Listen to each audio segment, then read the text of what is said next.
Trustee Boatner? Here. Trustee Burson? Here. Trustee McKelvey? Here. Trustee Millet? Present. Trustee Muncy is absent. Trustee Williams? Here. President Wodnicki? Present. And we'd like to welcome Tom Williams, our new trustee. Be your first full meeting. Glad you're here. Okay, please rise for the Pledge of Allegiance. And Nick, you want to lead us in the pledge?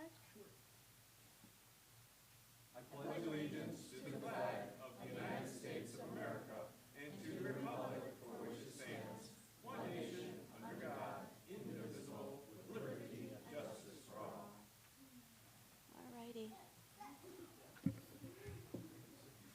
Okay, next is public comments. Any public comments today? No. Okay, good. We'll move to oath of office for Matt Adams. Matt, if you'd like to step up here. So before you do the swearing in, President, Matt comes to us with 10 years of prior law enforcement experience. I know he's here with his wife and children, which is excellent, but pretty excited that Matt took this opportunity with the village. So Matt falls in like a unique range, and what I'm saying is that it's extremely hard in law enforcement to get someone that is young enough, with prior experience, with an excellent background, and then have them come to the department. Because usually you're gonna fall like one of two extremes. Someone with no experience, someone with a lot of experience ready to check out and retire. So this is like ideal for us. He had another job opportunity from another neighboring community. I met with him for a long time. Like, he and his family made the decision that this would be a good fit for them. They live just outside of town. So I am super thankful that he took this position, and it will definitely be a big benefit to the department.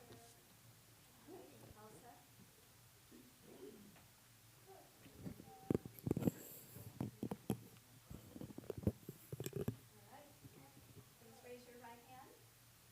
I, Matt Adams. Do solemnly swear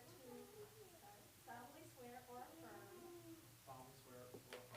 That I will support the Constitution of the United States. The Constitution of the State of Illinois.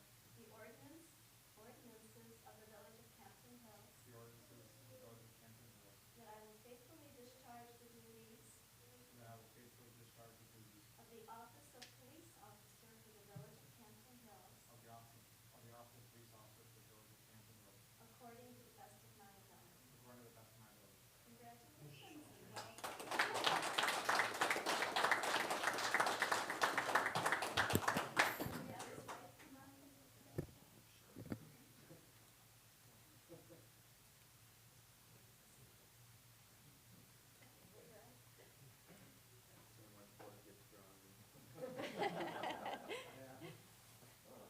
Oh, good, you're taking a photo.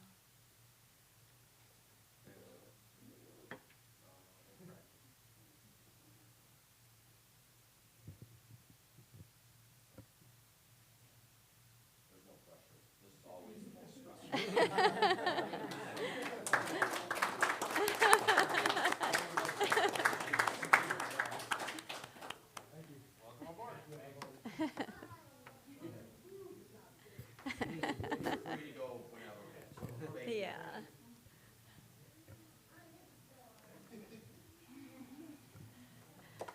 Okay, moving on, we have the consent agenda. Anything to remove from the consent agenda? Yes. Janet? I would like to remove 4C and 4D. And specifically 4C from I. Aye. Okay. Okay, motion to approve the consent agenda with the exception of 4C, I, warrant list 24-26, and 4D. I'll accept a motion. So moved. Moved by Janet Burson, second by Second. Jim McKelvey. Roll call. Trustee Burson? Aye. Trustee McKelvey? Aye. Trustee Boatner? Aye. Trustee Millet? Aye. Trustee Williams? Aye. Okay, moving to discussion. Janet, the floor I is actually yours. have comments more than discussion, although obviously anyone's willing to participate in this. So on the warrant list, one of the things we're being asked to approve is warrants for Gold Shield Detective Agency in the amount of $2,990.32. It sounds as rather a lot, doesn't it? Except I think it's not. And I only am bringing, I only pulled this to be able to make this point in case anyone else was looking at it and thought, gosh, this is a lot of money to pay for these background checks. And so the reality is that in order for us to be able to thoroughly qualify a new officer here, it costs some money. And in one of these cases, an officer that we just swore in, the background check, despite having worked, I believe, for the city of Chicago, which offers its own set of challenges. This background check came back good for us. In another case, it didn't. And so, well, we may have spent a bunch of money on the background check that didn't work out, for example. In the long run, I think Chief Levan would agree, and I think our attorney would agree, that we've probably saved a lot of money over hiring a potentially bad officer. So I wish it was cheaper to do these background checks, but unfortunately it's not. And so we've got, $2,990.32, which sounds like quite a bit of money, but I think in this particular case, it's money very well spent. The cost of making a mistake in hiring anyone, and particularly in hiring a police officer, the cost of making a mistake is significantly greater. It can be 100 times greater. So if you have any comments, Chief Levan, please. Yeah, I do, and thanks for bringing it up. So we revamped our hiring processes over the last year. There was areas that were falling short, and we completely redid those. And part of that was our background checks. And you run into an issue. You can do background checks one of two ways. You can do it in-house, or you can do it outside. And if we have the ability to do it in-house, and I'm confident that the person doing that background check is being honest, being thorough, putting the time and effort into it, excellent. That will save the village some money. Unfortunately, in the environment we are right now, and police work in general, lawsuits, liability, we have to be certain that the people that we are putting on the streets are the best possible candidates we can have. So if you look at these background checks, we're maybe over $1,000 for it. And that is on the higher end. And again, Trustee Burson hit it perfect. City of Chicago is its own entity. They make you go 3 different locations. One holds personnel files, one does discipline, COPA does another. So these background investigators are going to all 3 places. Matt's was great. We had another one that if we did not invest that money into it, we wouldn't have known that he had 2 civil lawsuits prior in his career that cost those municipalities hundreds of thousands of dollars. So I ask you then, is it worth it to spend the few extra dollars? I get money is tight. We have roads we're discussing right now. Spend the few extra dollars. We're never going to put, there's no 100% guarantee. We could do polygraphs now. We do backgrounds. We do psych tests. We do it all. The Fire Police Commission, they're amazing in the process. Doesn't mean that you're still 100% going to have the ideal candidate, but we do everything possible on our end to try to make that a reality for us. And so far, we've been good. So is it worth the money? 100% hands down, it is worth the money. Thank you. I also asked to pull the resolution for MC squared electric aggregation. Again, not because I don't think we're going to pass it. I assume we will pass it. But more to make the point that at this stage, the paltry amount of money that we get from these utility companies, and in particular the people that are resellers, because MC squared is a reseller of ComEd services. And there was a time, years ago, when this agreement was first executed back in 2019 by former President Terrell. There was a time when there was real money at stake. Unfortunately, there isn't really real money at stake anymore. And so, is a little money better than no money? Sure. You know, I don't mind taking them whatever little bit of money that they're willing to throw at us. But I think we would be better served as a community by trying to educate our citizens on how to make the best use of the programs that ComEd has available. And so the only concern I have about this is I don't know, and perhaps our village attorney can clarify for us whether this agreement with MC Squared precludes us from making residents aware of hourly pricing and other benefits that might be available to them if they work directly with Commonwealth Edison, or ComEd, I guess, as they are today. So, you know, so I have no problem with this company. I have no problem with the agreement. Every dollar that we get from them, high five, I'm great with that. But I think for us as a community, most of our residents will probably save more if they work smart with ComEd. I'm not sure, but I think they will. I feel like we have in our household. And so I would like to be sure that this agreement doesn't preclude us having a conversation with our residents about that. In reviewing the agreement, I didn't see anything in there that says that the village can't provide information to residents regarding those types of programs, whether they be hourly rate programs or I forget the name of the other programs where they actually cycle through your service and shut it down in high and peak hours. I mean, I know that you can certainly enroll in those programs when your municipality is working with a supplier such as MC2. An aggregator, yeah. So as long as it's for an informational purpose, I don't see an issue with it. And it wasn't in the agreement either, so. Great, thank you for clarifying. I have no other objection to this.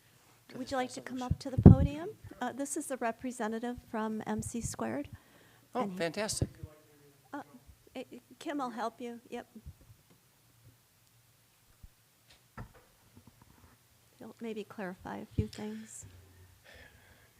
Yes, my name is Jim Belden. I'm with Belden Energy Solutions, and I'm the consultant, the energy consultant that works with the village on issues of the municipal aggregation.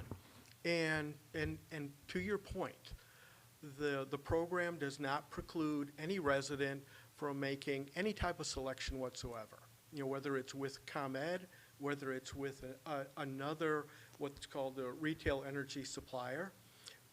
The program is completely neutral as to whether someone in the village decides to participate or not participate.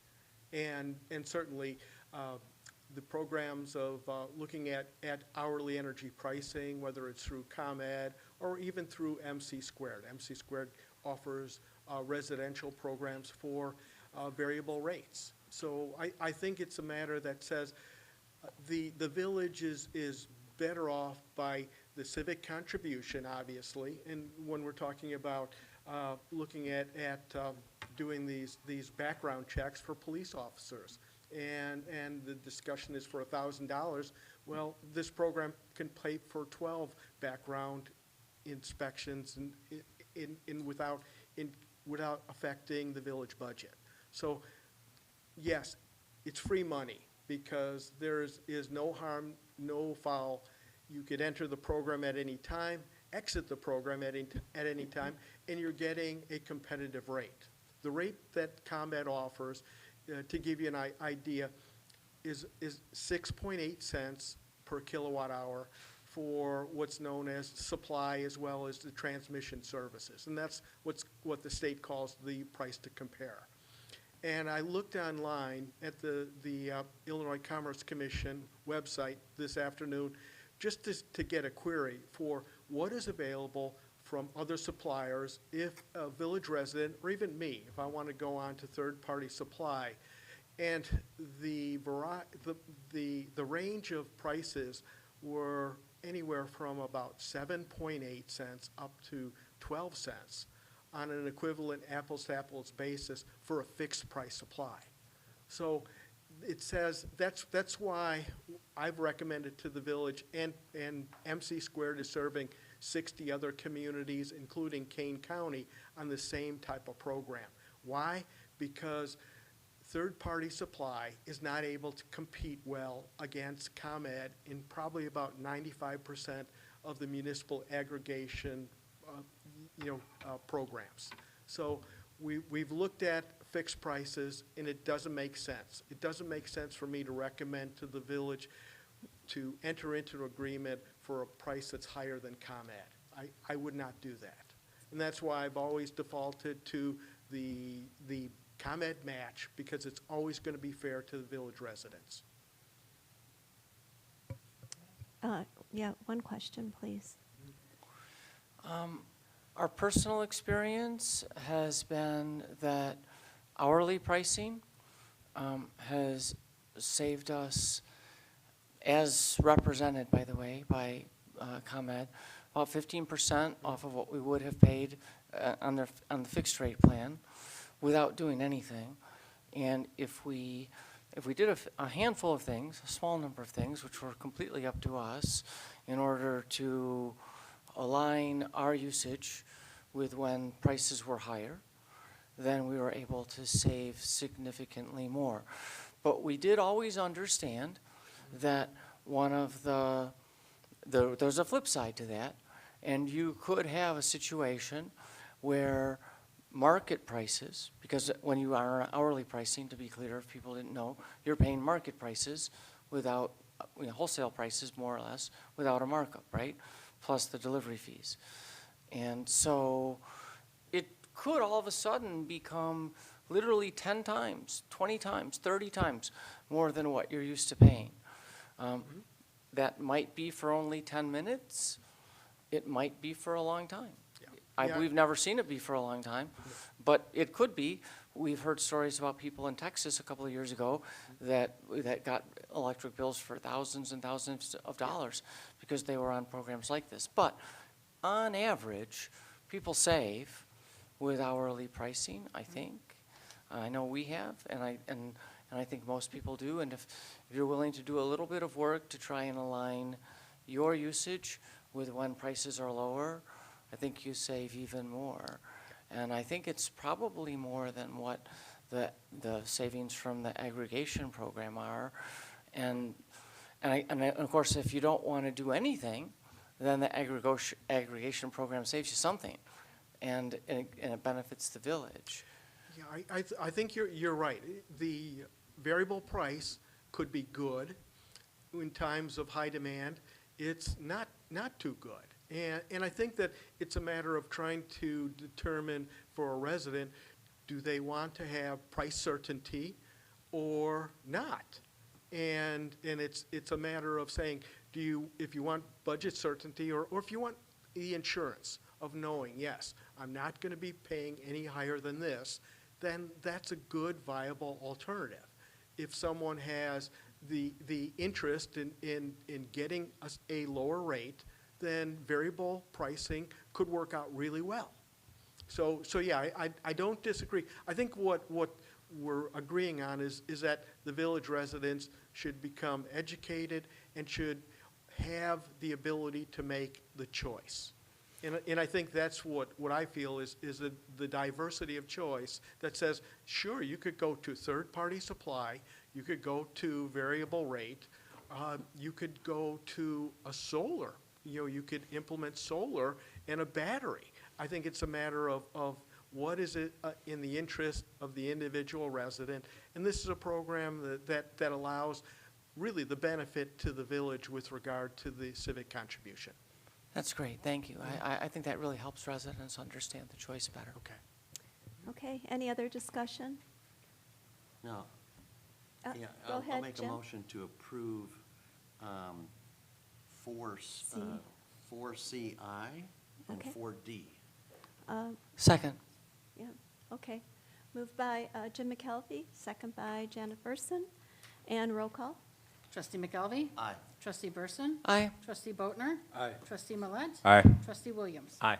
Okay, motion passes. Let's see. Moving on to staff reports, Police Department.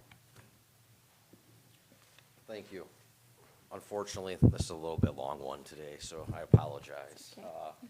For the June monthly activity, 128 calls for service, 14 accidents, 49 citations, 1 arrest. We did the swearing in of Officer Adams. Last week of this month, so the last week of July, we will be fully implemented into our 12-hour shifts, which I've been excited for a long time. So that goes into place the last week of this month. Today at 9 a.m., we got reports of gravel and concrete on Bochum Road. I went out there, a unidentified tractor trailer was traveling northbound Burlington, exited the roundabout eastbound Bochum, opened up its hatch. It was completely loaded with gravel and concrete and dumped its entire load from Burlington Road to Danker Road. So we had to close the road, and let me tell you how excited Campton Township Highway Department was to be cleaning a road after the storms we recently had and their cleanup. Yeah, so I felt bad for them. They did an excellent job, accurate towing at no cost to the village. They have a unique machine, sort of like a street sweeper, brought that out. They assisted the highway department in clearing the road. So if you go up to Bochum, it's extremely dusty, but we were able to get the rocks out of the way and gravel. Unfortunately, no one could provide identification on the truck who kept on traveling eastbound and failed to let us know that he spilled his load for over a mile. So we had that. Obviously, the last 48 hours, we've experienced 2 significant weather events that's caused damage not only to the village, but surrounding communities. A lot of downed trees, a lot of power lines. Fortunately, we didn't have a lot of damage structure-wise, some fences, yard stuff, things like that. We did have a car on School Street last night that had a large tree come down and crash through the top of the car. So I think that was our most serious incident, but no one was in the vehicle. It was parked in their driveway. We had, in the weather events for the last 48 hours, 58 weather-related calls. That does not include our other calls, including a domestic that went off in the middle of it. So I have to thank the officers that worked the storms. CERT, again, was amazing. Both events, they had members in that assisted us greatly. We get a tree down, power line down. We only have 2 cars on. We have CERT go there, do the traffic control, so a big thanks to CERT as usual. I also have to thank Campton Highway Department. They've been working extremely hard. They've been out overnight, so I know they're putting a lot of time and effort into it. And Kane County Department of Transportation. The first storm, we had a massive tree go down at LaFox and Bridle Creek, which also took power lines down. So KDOT has been out there working hard too. It's been a group effort to try to get through all this. So I'm a little concerned with the amount of storms that Campton Hills has had in the last year here. So it sort of seems like we have a little bit of a bullseye over us. I talked to Commissioner Gallucci today. On the 29th, he is going to put out a media release. They're going to do an extra pickup for all the residents with storm damage. It's going to include Campton Township, the village of Campton Hills, and Plato Township. So they're going to put out their own press release with that. We'll advertise it so the residents are aware. During the storm, the first storm, I believe Sunday night, we lost power to the police department again. So luckily, we were able to activate the tornado siren and that prior to that, but we did lose power again, and it makes it difficult for us to get all our stuff back up and running. So again, we've had the discussions and that. I know it's something we're looking into here, but like I can really stress, like we have to get moving on this. Like we just have a liability as a village. It's something as simple as sounding a tornado siren to give a warning. Like that is like our obligation and liability to do. And if we don't have power, we can't do that. So I know we're looking into it, but I can't stress enough, like this weather pattern just keeps repeating itself. So just something we have to get in place. July 3rd at 3 p.m., shocker, Burlington and Bochum. We had a dump truck towing a double axle trailer carrying a 25,000-pound digging machine, went through the roundabout too fast. The trailer and digging machine flipped over, landed on another truck. The driver exited his commercial truck, cut his hitch, and drove away, leaving the trailer and digging machine in the middle of the roundabout. Oh, my God. Well, he turned himself in to us 2 hours later. He received 9 citations, an $8,000 tow bill, and an overweight citation by me on his registration. So it was a very expensive mistake, but he caused a lot of damage to the roundabout, and KDOT has probably about $10,000 worth of repairs that's gonna go into the roundabout area from him flipping over his trailer. And no, he was not a licensed commercial driver, he only had a D license, so. So it's been busy with trucks and commercial vehicles. So we've had a problem with Silver Glen and Burlington, the intersection. It's been that, 11 years I've been here, it's always been that way. Partially due to design, you know that the roads run at angles, and partially due with speeds. You have cars coming in from the west who aren't paying attention to the speed dropping from 55 to 45, and they're doing 75. Well, thanks to Mike at KDOT and KDOT, they just did another study. We now meet their criteria for accidents that are serious. Within the next 2 to 3 months, you're gonna see a 4-way stop at Burlington and Silver Glen. And then after that, most likely, you're gonna see a roundabout go in. So they're gonna start putting the signs up soon, giving motorists warnings that, hey, coming soon, you're gonna have a 4-way stop here. But it is much needed because the accidents have gotten bad there. Police Department's hosting TIM training next week, 24th and 25th. We have over 100 participants for the 2 days. Next week, all our officers are taking part in active shooter training that's being hosted by the Hampshire Police Department at one of their schools. This training's invaluable and it's no cost. Hampshire isn't charging us for it, so there's no cost to us for the training. National Night Out, Tuesday, August 6th, 5 to 8.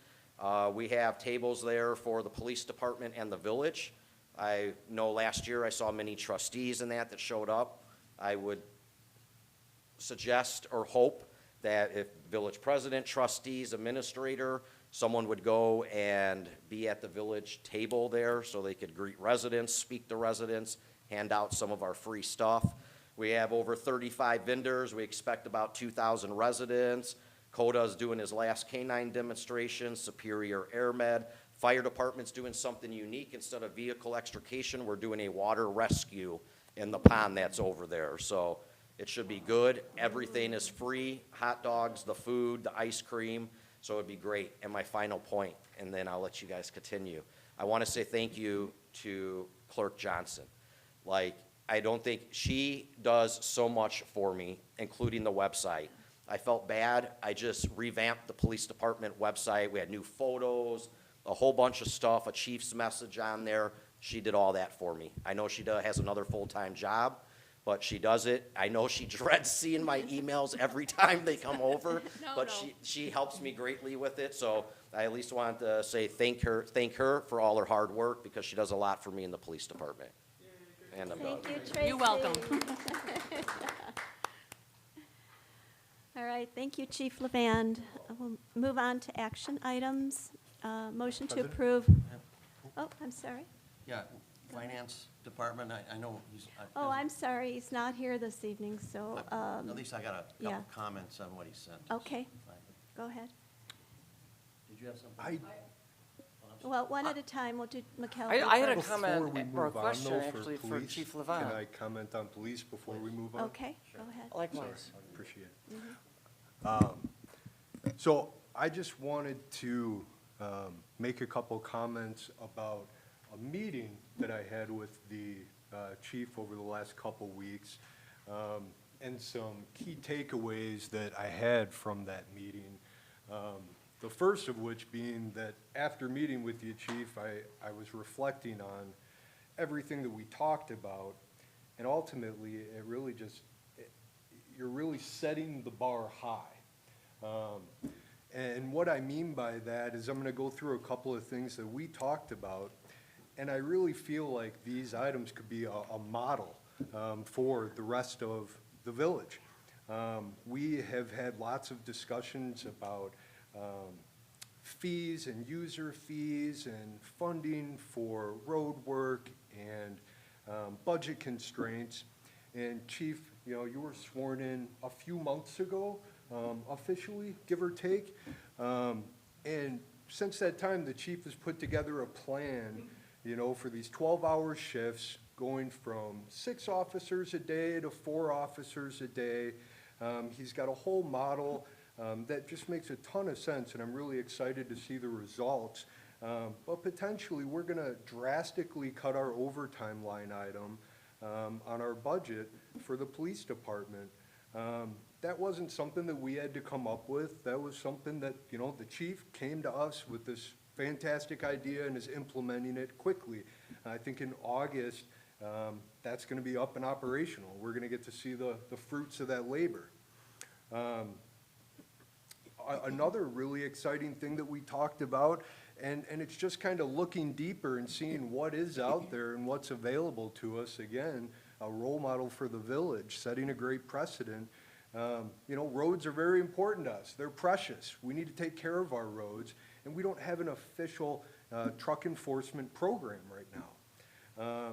The chief and I had a great conversation about his ideas to implement, and one of the future hirings in the near future, I hope, will be a truck enforcement officer. Lots of trucks coming up and down 64 every day.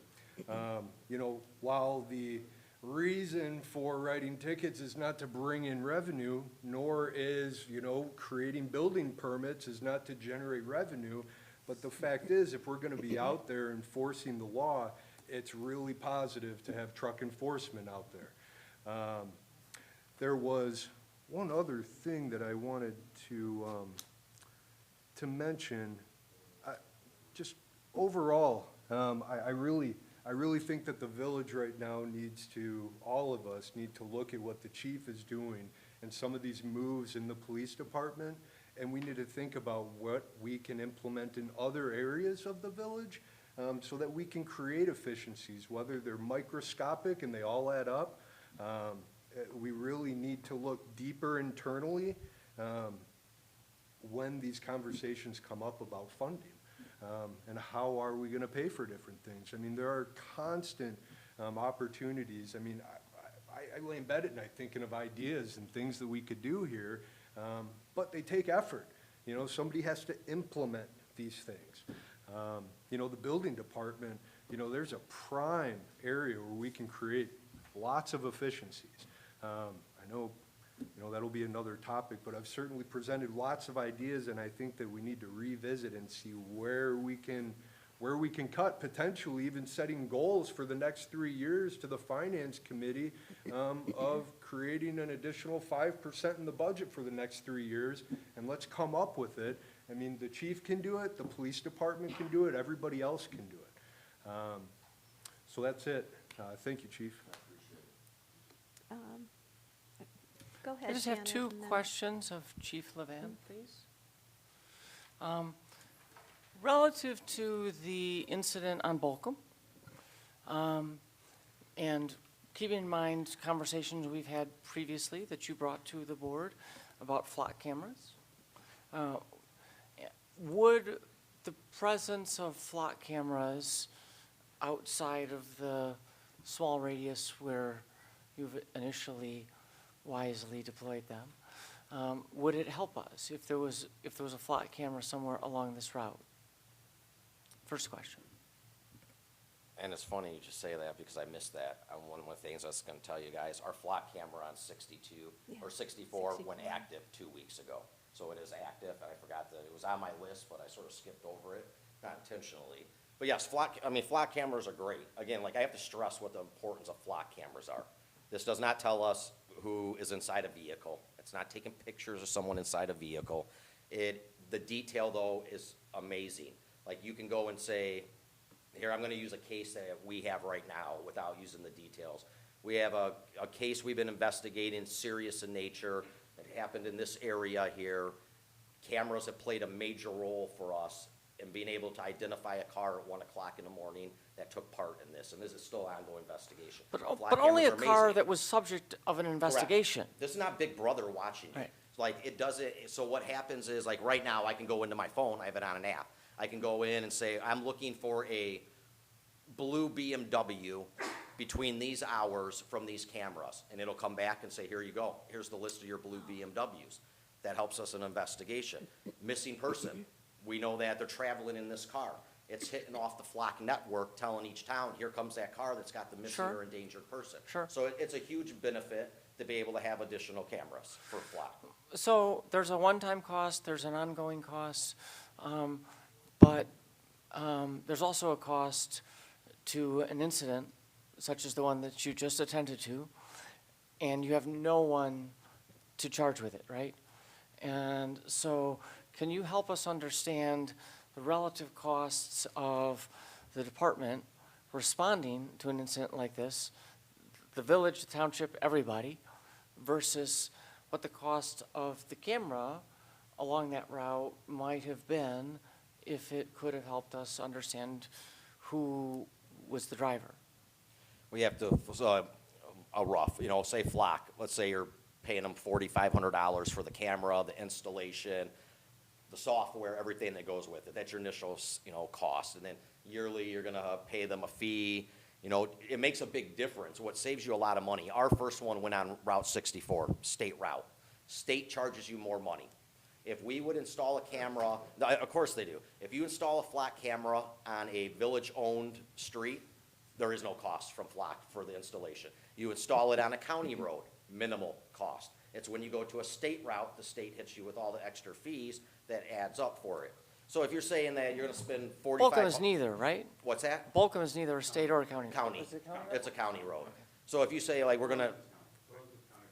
Yes, Yeah, exactly. that's what I thought, Bolcom was So if you say you're gonna spend $4,500 for the camera, the software, and then $600 a year in it, but yet you can recoup tens of thousands of dollars in cleanup, damage, it's a no-brainer. There's no comparison on it. That's kind of what I was expecting that you would say, right?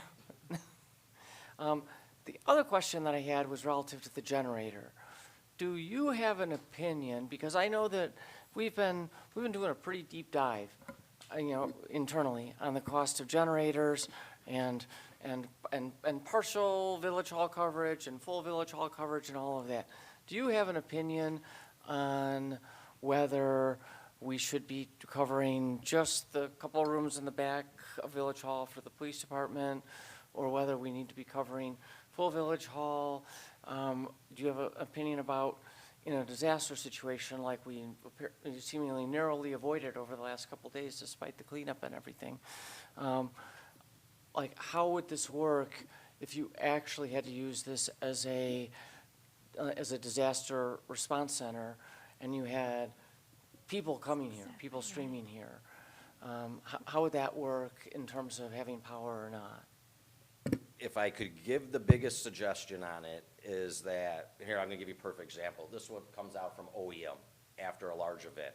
And in this questionnaire that every agency, because I'm our OEM respondent for them, the questions they ask, did you have a shelter or location that provided air conditioning and lighting for your residents in an emergency? Was that open during this event? Well, ours obviously is a no and no, because technically it wasn't open, it hasn't been advertised as. A municipality should have a location, typically it is a village hall, police department, that can serve as a emergency location for residents to go. I understand the cost part of it, and I'm good with that. And if my biggest suggestion, the takeaway I can give on it, if you had the ability to have a generator that provided power at least to that side of the building, which would include our patrol room, in an emergency, would be great. That would give us the ability to allow residents to come in. The hard part is I'm not an electrician. I can't say what's involved But in it has it. nothing to do with that. It's more like, what do you feel functionally you need? We obviously need something for our patrol room that holds a tornado siren, a radio, the things we've discussed before. But as a village, you do have an obligation to be able to provide some kind of safe place for someone to go to. And they send these out after the events, just like today. And that's the answers I have to give them. That goes from local OEM to state OEM. Madam President, may I make one comment before Sure. Trustee Millette asks his question? I happened to call my sister last night, who's visiting from Texas, visiting my other sister who lives in Marengo, and about getting together for lunch today. And so she answered the phone, and she's like, hello, like a little strangely. Well, because she was in the basement shelter of the village of Marengo because of the tornado warning. Where they live, in their judgment, was not safe in the event of a tornado that might have been approaching, and so they availed themselves of the shelter that was available. Marengo has about 7,400 residents, something like that, rather smaller than here. And they've got a shelter available for their residents in the case of a tornado. It would be really nice if we were able to offer that for people who need it. Go ahead, Mike. As a person currently building a police station, since South Elgin has a certified, will have a IDOC, Illinois Department of Corrections certified holding area, ours is a little bit different, so we have to have a diesel generator. That's required. So we wouldn't have to go to that level here. To your point, Chief, about trying to think where you'd have to put the transfer switch and which circuit you'd have to pull through the transfer switch, I think at some point we should just get a generator for the whole building. I don't think there's any reason to. We talked about it in renovations. We didn't know if we would have enough money, so it was kind of a wish we couldn't. I think we saved a reasonable amount on the building renovations. I think it's something that we should seriously decide on going, and since we can do natural gas because we're not IDOC, then I think that's the way to go. We'll find a spot for it. Thank you, Mike. I agree. Nick, one last comment on this issue. Yeah, I was going to bring this up at the end of the meeting, but since we're talking about generators, originally, even prior to this discussion, the scope of this generator was to cover the police department, tornado siren, and communications.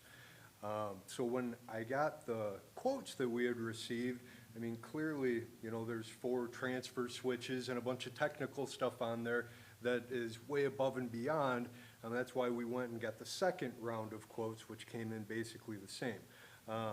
So I reached out to these folks, and unfortunately, they didn't quite grasp that original scope of just the police department and communications and tornado. So this being a commercial building, originally it had several units. We have 4 panels to cover 4 different units. They're all 3-phase because it's a commercial building. So going from 4 panels down to 1 panel is going to be like a monster cost savings. We're going to go from a 60 kilowatt liquid cooled generator to a 22 kilowatt air cooled generator that we can mount on the roof now, no pad, easy to pipe to it, 1 transfer switch, find the panel that the police department and communications are on, and that's going to cover a bunch of other stuff too. It's not going to cover the whole building, but I mean, there's like 40 circuits a panel. I mean, it's going to cover a ton. So hopefully, I'm meeting with them here on Monday to walk through everything and make sure we can get this quote, which we can then get the other 2 quotes to compare. But I hope that that 1 panel is going to be adequate coverage because, I mean, it's going to be a huge cost savings. It's going to cover a ton. So if nothing else, we will have something to compare on a smaller scale and make a decision. Okay, go ahead, Janet. One last comment. Nick, I know that you have given a lot of thought to this, and if I'm not mistaken, your initial training in the trades was as an electrician. Yes? Yes, you are a licensed electrician, Mike? right? Mike. Yes, so Yes, you are, say it again, please. I'm a licensed electrician. Thank you.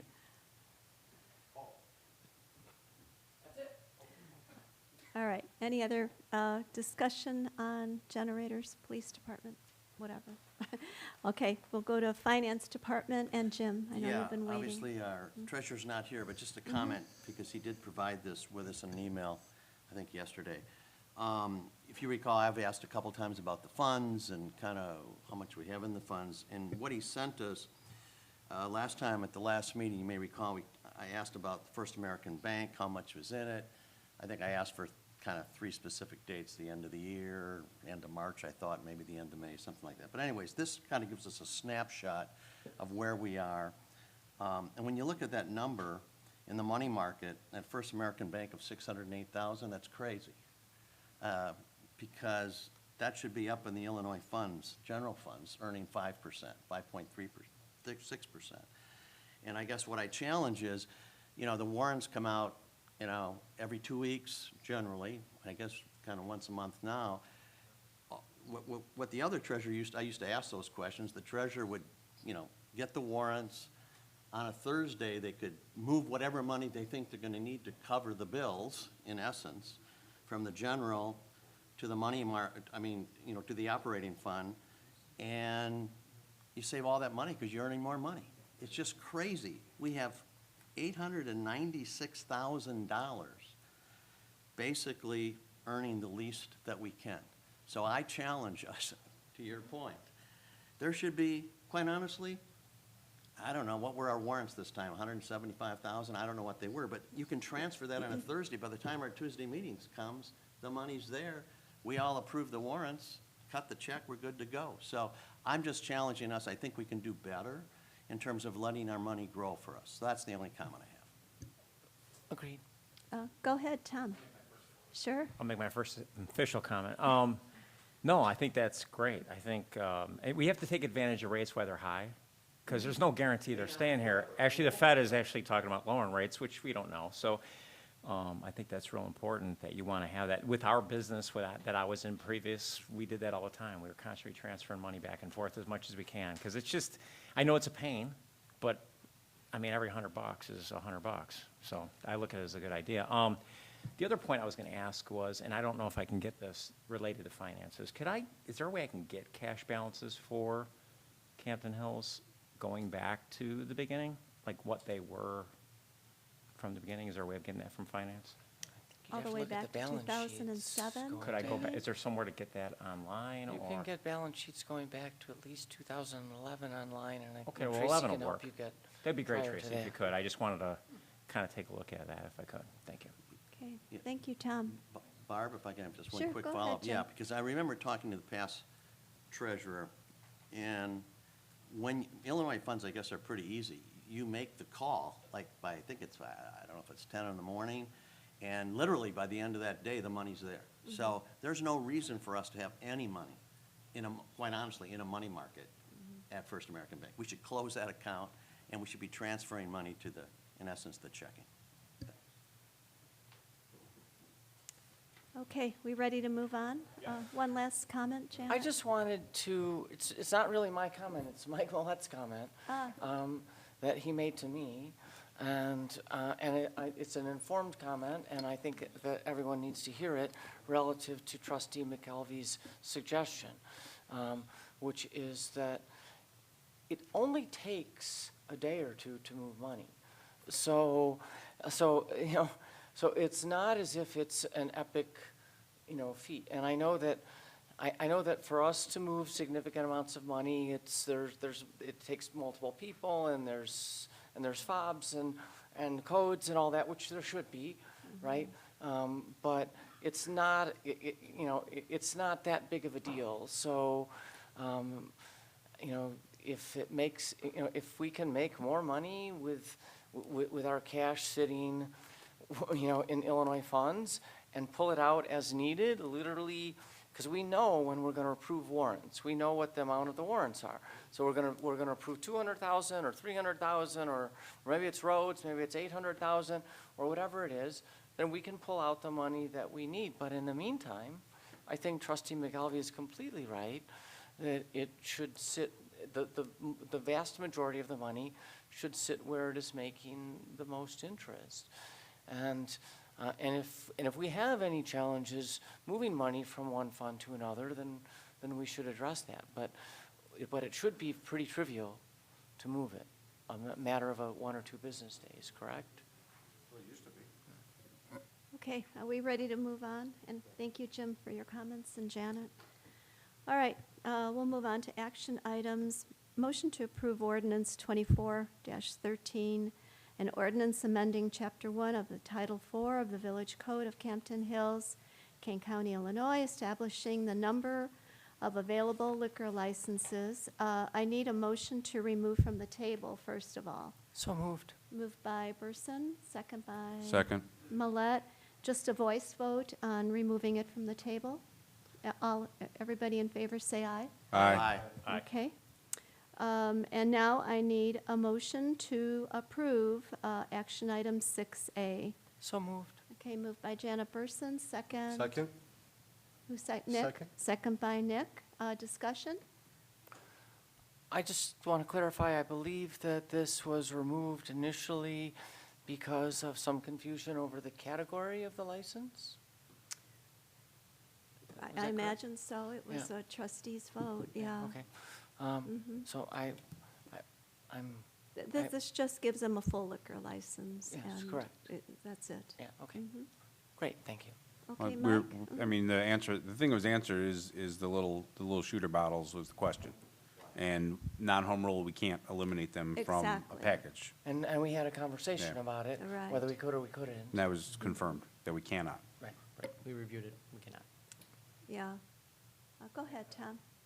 The only comment I'll make about it is, I know we have, is there a new liquor store right inside the center across the way? Yes.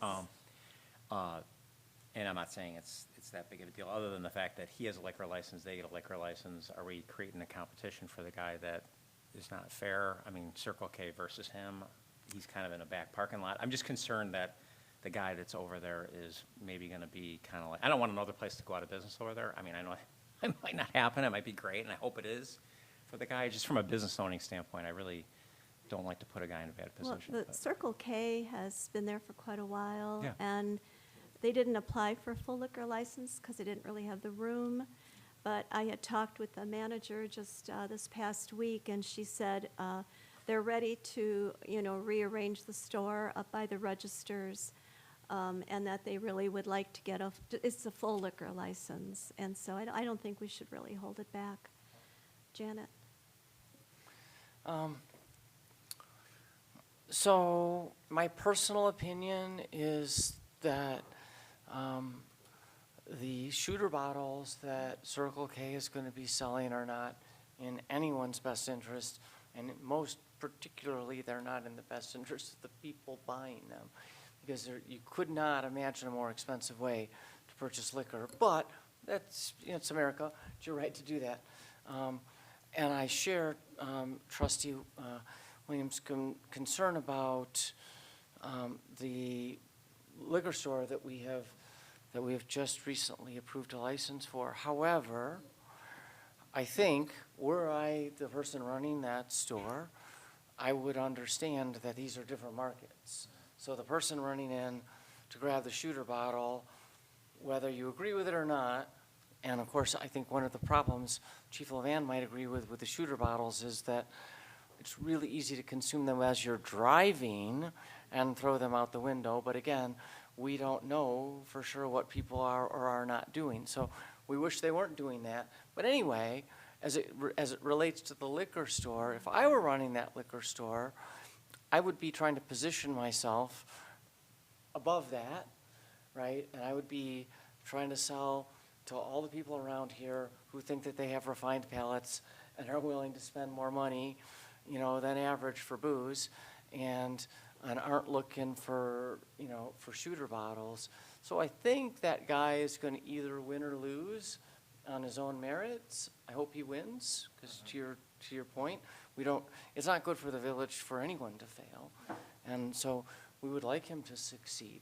But I don't think he's going to win or lose based on what happens at the gas station. I agree. And I wish that we had the option, even if it was only on a littering basis, to do something about these shooter bottles, but we can't, and so be it, right? Well, So I we're- see no reason to not approve the license. Thank you, yeah. We're not voting on shooter bottles today, we're voting on a Exact- full liquor on license. that It's license, not our yes. decision, and Correct. I did have a brief conversation with Chief about Campton Hills, because I do take that when I'm going to Peck Road quite often, and he and I both agreed that they're really not coming from our community. They're coming from, you know, whoever is From east or west? going, exactly, that, yeah, coming from the east. And so I don't think it's going to be an issue. And I think Circle K has been a really valuable business in our community. I think we need to work with them. Fair enough, thank you. So, ready for a vote? Okay. Oh, I so move. okay, moved by Second. McKelvey, second by Burson. Thank you, Mike. Okay, roll call. Trustee Burson? Or, I'm sorry, Trustee McKelvey. Aye. Trustee Burson? Aye. Trustee Boatner? Aye. Trustee Millet? Aye. Trustee Williams? Aye. Okay, motion passes. Thank you. Okay, Quick question, do we, is sure. the Squire Ale House, is that still one of these open ones? Or, that one's closed for a license, right? The AR license for them? Are they still holding that license? They're one of the ARs we have out? Did we? We opened it a couple of meetings ago. Okay. Yeah. And then when are they actually opening? No. They Yeah. tore the sign down, the old sign. I know, and they got the new sign up, and they got the Have you pergola and stuff, it's getting Yeah. excited. Have you seen the renovations they're doing in the I was outdoors? excited to see the old Yeah, sign. it's gonna be kind of cool. But anyway. Okay, 6B, I'm going to pull 6B until Kathleen gets back. She is out of town. She works for Lauren E. Jackson, and she's the one who will help us get all the information for all the open spaces in the village of Campton Hills, whether it's Campton Township, the King County Forest Preserve, farmland protection, Garfield Farm easements, other Campton Township easements. I think that I'm going to have her come in and answer any questions that all of you may have and kind of present what she wants to do. So we'll do that at our next meeting. Okay. So 6C, motion to approve ordinance 24-14, amending the village code regarding vehicle impoundment. So And- moved. Second. Oh, great. Moved by Burson, second by Millet. Chief, do you want to say anything? Yeah, this is really another no-brainer. This is just Campton Hills being slightly behind, well, not slightly, drastically behind at times. Every other municipality out there is doing this. Like, again, you're having 2, 3 officers invest hours upon hours, you know, in an initial arrest, in court appearances that the village is paying out. Like, there should be a recoup to that. Like, I'm sorry, I'm not sad that if you have to pay a $500 tow fee because you committed a felony or you were selling drugs or you got a DUI that could have killed the family. Yeah, I'm really not bothered by it. So it's, I know, I gotta thank Carmen, like, he worked hard on this to get it together, but yeah, this is a no-brainer to me. Okay. Any other comments? Okay. Yeah, go ahead, Tom. Chief Levan, you don't watch Fridays with Frank, do you? Just, I thought maybe you go home on YouTube and watch that. It's like a big show that's on there. And it's all about this. I mean, it's kind of funny. I watch it because it's very entertaining. He's got 1 million followers, but that's the point. I mean, he has the ability to take your car.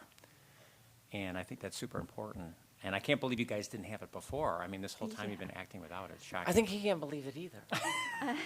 That is true. And the one thing I do like about this that, you know, I came from another agency where, like, I implemented this, you're talking 16, 17 years ago, whatever it was, and we did have the stipulation in there where, for if you present the right reason, listen, son takes mom's car, goes out, gets arrested. Like, it's not to say, hey, this is locked in stone, like, this is what we must do. Like, the chief of police has the ability to vary from that, you know? So, like, we do have an opening there where this isn't what we must do, but 99.9% of the time, this is what we are going to do because you broke the law. And then also, most people, I know Carmen could attest to this too, most people don't come in and contest this because there's just 2 parts to it. Were you doing this when the police got you? Yes, I was. Like, I mean, it literally breaks, it's that simple. Like, we're not trying you criminally on a charge. That's a separate thing. You committed a crime while you were operating a vehicle, so. Yes, I'm not sure if Carmen wants to add to this, because I know he's got a lot of experience in this area, so. My vehicle's never been towed. No, I didn't mean that. Not in this type of manner. Not when I was driving it. Didn't grow up in the city then. I do come from the city, formerly. Chief's exactly right. It's a useful program. A lot of municipalities use it. I included in the memo the surrounding municipalities that have this program. There is I don't want to say leeway, but the way the ordinance reads, which is very common in these ordinances, if the registered owner is able to come to the scene or have a licensed driver come to the scene that can take the car away, who's insured and is licensed and has the authority of the registered owner of the vehicle before the tow truck gets there, then the vehicle can be released. Typically, as the chief will probably agree, tow truck gets there pretty quickly because they would like to tow the Wonder vehicle why. for their fees. And to be clear, it's the registered owner can give the authority. So if somebody was using their, friend's car or something like that, they can't give the authority to have their friend then take the car away. And the chief's right, most people pay these fees. I handle a lot of these hearings in a lot of my clients' towns, and they're very rare, honestly. And they would happen at the monthly adjudication hearings. If you had just a couple if you had one and a half impoundments per month, you're going to pay your monthly adjudication fee for the hearing officer to be here. And just for the last year, the adjudication hearings have been canceled many times because you haven't had citations. So you end up, it's going to be in the black when this program is in place. So if you have any questions, let me know. I worked closely with the chief on it. He was a big proponent of this. The next thing we're looking at is maybe having a local citation in the village code for DUIs, so that the village prosecutor, who already prosecutes the DUIs at circuit court, could prosecute them under the local citation under village code, which would help the village recoup a lot of the fines that are recovered in circuit court. Prosecutor's Yeah, already that's doing it. He's already prosecuting under the state offense. So you're already paying the prosecutor to prosecute the DUI. You might as well recoup those fines, which are fairly significant. Village only sees a very small portion of those fines from the circuit court clerk. All right, Janet? I just want to make one tiny comment. I'm happy with recouping expenses. I mean, I think it's great if we can recoup every dollar of every expense that we have. It makes me a little uncomfortable. I know you didn't quite mean it this way, but it makes me a little uncomfortable when we talk about the village being in the black on anything, right? Because I just don't really feel like we should be making money on anything, even if it's someone who has unfortunately committed an offense. We should obviously be recouping our expenses. I think maybe it was a slip of the tongue, but I don't want us as a village to really be particularly in the black on any of the things that we're doing. Sure. I probably could have said it. You won't be in the red when it comes to There the you go. manpower There's the that you're answer. There you go, we're not gonna Right. lose money. We don't want to be in the red Sure. either. Because the vehicles are being towed as is in almost all of these offenses, probably all of the offenses. And I don't recall what the fee that's charged now. It's very minimal, if anything. $25. $25, right.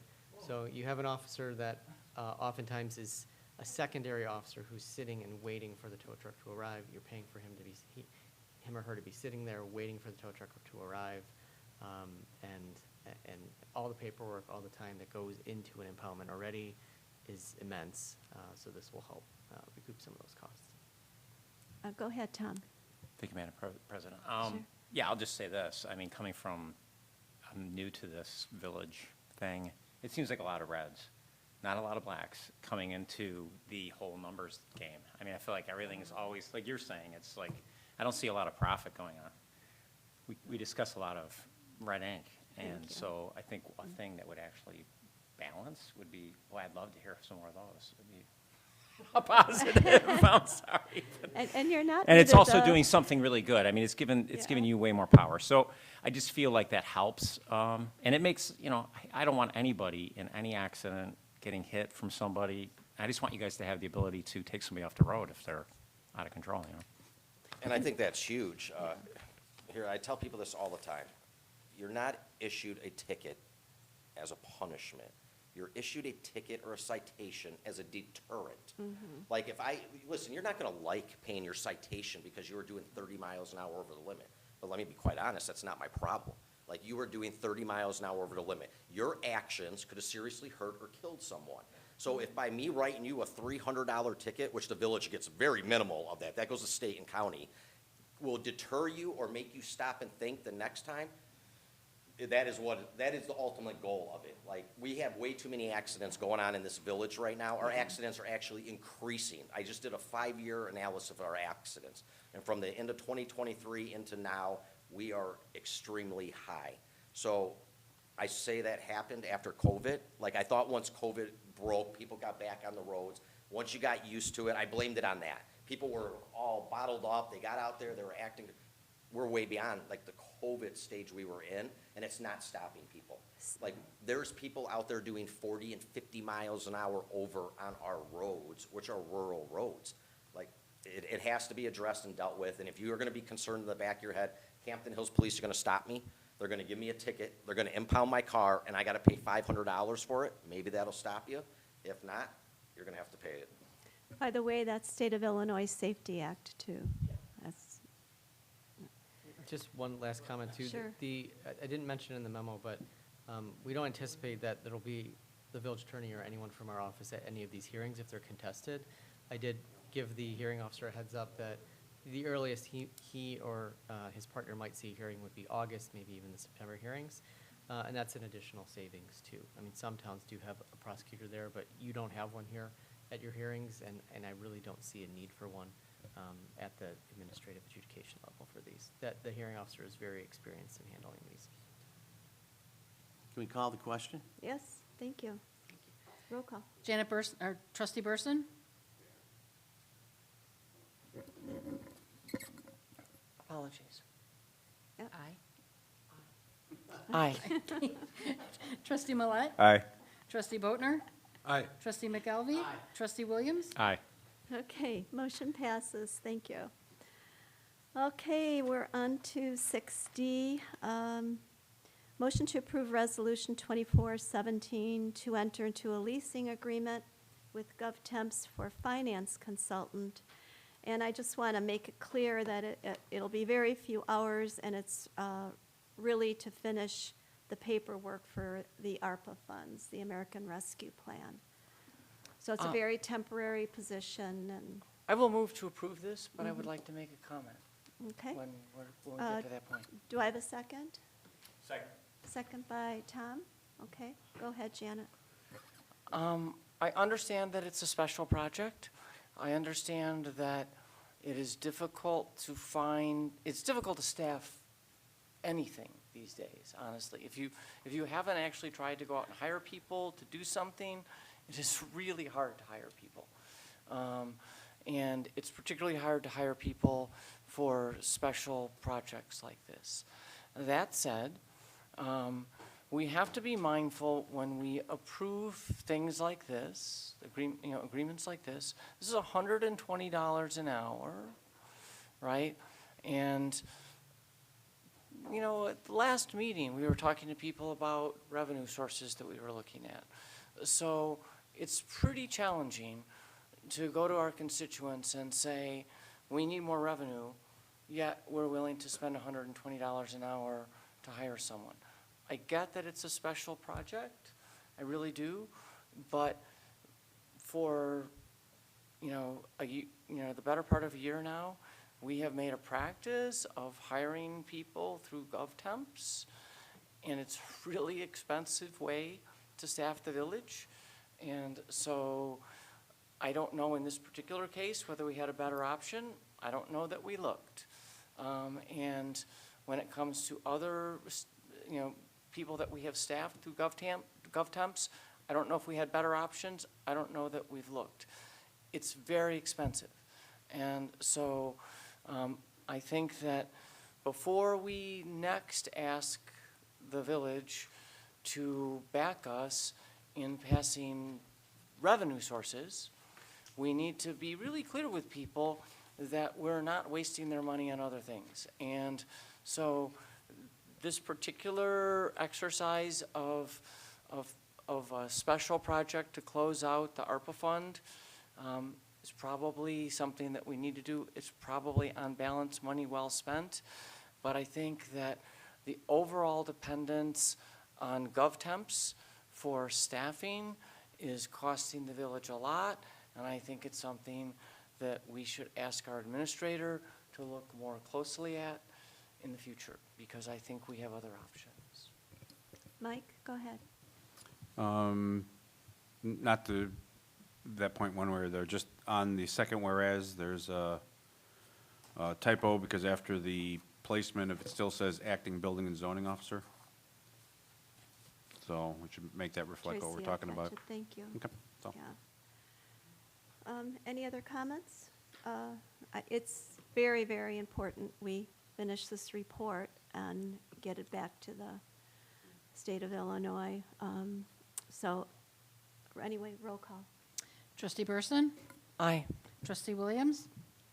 Aye. Trustee Boatner? Nay. Trustee McElvey? Aye. Trustee Millet? Aye. Okay, motion passes.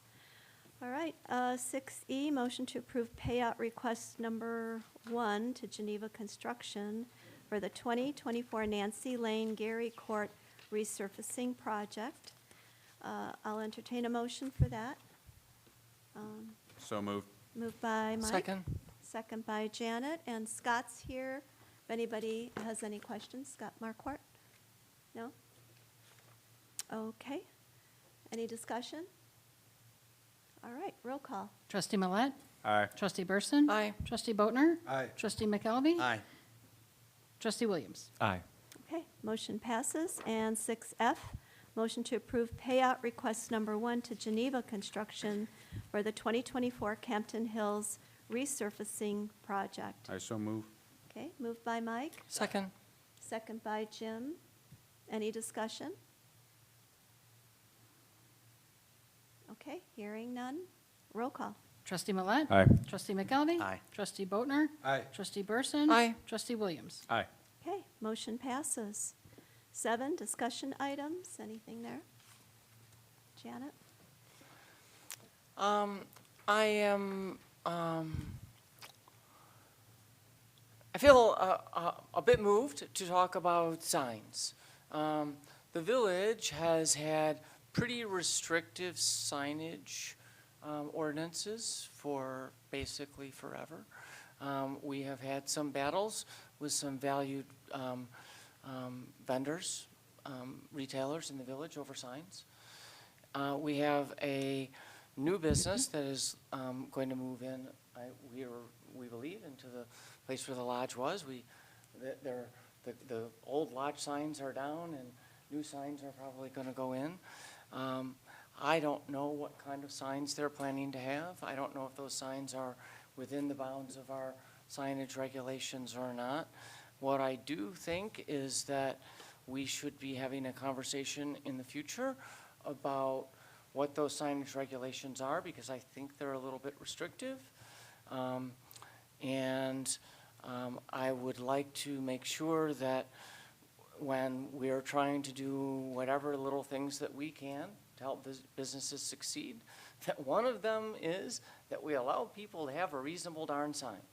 And so, I know that, there are concerns about how's it going to look and things being tasteful and all that, which I completely respect. But, we had a conversation earlier today about wanting to make sure that our new liquor store, prospers and survives. Anybody else who is going to start a new business that has a sign like this, what is it going to be called? The Squire? It's not the Village. Village Squire Ale House. So whatever their sign looks like, I would like it to be a great sign, and I would like them to know for sure that that whether they succeed or fail, it's not going to be because they didn't have a good enough sign, and it's not going to be because we told them that their sign was too big or otherwise inappropriate. So I'm hoping that in the future, that's something that we can look at. I think it's a very small thing that we can do to give businesses that are opening here, especially on major thoroughfares, an opportunity to do a little bit better. I think. That would be under the purview of the current zoning commission. They're trying to redo the zoning ordinance, and signs, I believe, are a big part of that, something they're reviewing. And Currently, we- signs are not. And we also have the dark skies ordinance that was passed several years ago here. Yeah, a while back, and so we want to, make sure that course. that's endorsed as well. Of course, I think we all agree on that. Yeah. But it's the overall square footage of the signs that I think has been at issue at sometimes in the past. And I'm hopeful that that's an issue that we can take up and make sure that it's adequate, that it makes sense for what's going on in 2024 and perhaps not some prior time. All right, thank you, Janet. Any other discussion? Okay, additional items. I just want to say that the director of the Kane County Office of Emergency Management sent us notice that the state may reimburse us and other communities for the cleanup due to the storms, the brush cleanup. So say your prayers and hope that we do get reimbursed, because our highway department has been working diligently to clean everything up. In fact, I think on Campton Hills Road, they actually had a truck that just kind of pushed all the brush off the road. It was almost undrivable. It was that serious. So, all righty. Motion to go into a brief closed session and for the purpose of litigation that is filed or pending or is probable or imminent. And then we will not return to open session after closed session. So moved. Moved Second. by Millet, second by Janet. Sir? I arrived a little late with the open session to make comments earlier, like right at 7 o'clock. Yes, oh, definitely. Oh, definitely, yeah. All right, roll call? Trustee Millet? Oh, What? yeah, would you mind, Madam President? Anybody opposed to having the public speaker speak? Okay, come on up.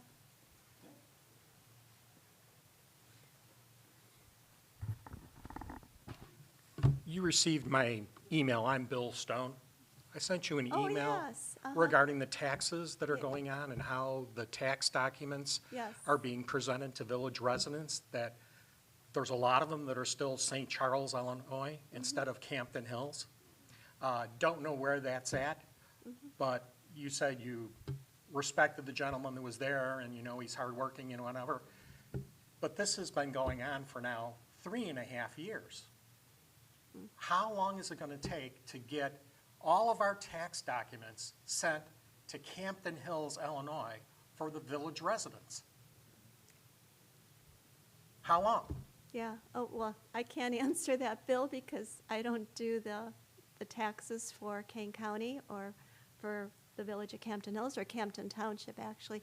But I sent an email to Mark Armstrong, who's the Yeah. supervisor of assessments, and asked him if he would look into it once again and get moving on that. So I did respond to your email. I understand that, but it seems that somebody from the village has to take this as their responsibility and work through, because I don't believe that we can continue to hear the county saying it's because our software doesn't recognize Campton Hills as one of the viable options under 60175 zip codes. If that's indeed the case, that is our problem to convince the county that they need to change that. Does that make sense to everybody? Yeah. Absolutely. Another option is you could contact the Kempton Township assessor. I tried that during the time that I sent that email, and Okay. they essentially pushed it off on the county, and that's where I got. And I was told by the prior administration that they would get on this and make sure it happened. And Okay. here we are 3.5 years later, and we're at the same place. May Now, may I make know a that comment? this- Yeah, Well, let me just add something. I do know Mark Armstrong personally quite well, and I will stop by the county and talk to him if you would like. it doesn't matter, all the talking is Well- great, but it's the solution that needs to be, Yeah, but he's a man of his word, and I believe what, if he agrees to do so, he will. okay? Yeah. Go ahead. Yeah, go ahead. Sorry, Yeah, sorry. yeah, it's pretty I broke a rule freeform already. You're supposed to tonight. kick me, am I right? So that- No, sir, I'll be honest with you. I think it's super important what you're saying, because there's a lot of people in the town that don't even know if they live in the town, and this doesn't help the problem, it hurts the problem. The village has been around since, what, 2000? Okay, I was here a lot longer before, and I just feel like that break with the St. Well, Charles address. I know. Because people are calling the wrong places, I think I they're know. calling the wrong police, I think they're, Yes, and so I completely agree with what you're saying. So Yeah. but we should talk about this more, but, I appreciate it. Thank Okay, you for your thank All you. right, thank you, Bill. I? Well, we have a motion to go into closed session, and we need a roll call then. Okay. Trustee Motion's Millet? already- Aye. Trustee Burson? Aye. Trustee Boatner? Aye. Trustee McAlvey? Trustee Williams? aye. Okay, motion passes. Do we need to go in the other room, or? Yes, we can probably just stay here. Oh, cool. No, I turned it off.